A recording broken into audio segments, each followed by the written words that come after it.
Niluto na nga pala namin yung lobster na nahuli namin nung nakaraan. Nilinis at pinakuluan na ni Peter sa asin ng mga lobsters at alimango. 27 cm nga pala yung haba ng lobsters na nahuli namin. Bawal hulihin kapag mas mababa sa 25 cm. Di rin pwedeng hulihin kapag may itlog yung lobster. Kailangan mo ibalik sa tubig para dumami at lumaki pa sila. Sa alimango naman, dapat hindi bababa sa 13 cm yung lapad. Kaya palaging may dalang panukat si Peter pag nag-fishing kami. Kasi sa mga isda ganun din, bawal hulihin kapag maliit pa. Hinahanda na ni Peter yung ingredients. Tinatanong ko nga siya kung kailangan niya ng tulong. Sabi niya wag na raw, panoorin ko na lang raw siya. Masarap lobster with garlic butter. Ito nga pala yung mga ingredients. Bawang, parsley, lemon, paminta, asin, chili garlic oil. Ginawa namin yan nung nakaraan pero optional lang yan. Saka butter.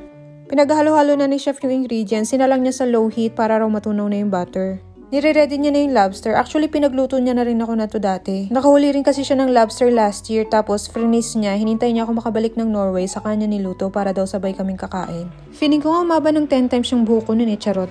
Ayan, nilagyan niya na ng garlic butter, tapos sinalang niya sa oven. Mga 10 minutes lang para daw di mo overcook kasi pinakuluan naman Binudburan niya rin ng asin at paminta. Nagsaing na rin ako kasi alam niyo na, rice is life. Nilagyan niya rin ng lemon yung lobster pagkatapos alisin sa oven. Ganon rin yung ginawa niya sa crab, kapareho lang ng steps. Gumawa na rin siya ng fresh orange juice para daw kompleto yung dinner, tsaka para daw perfect date night. Ayy!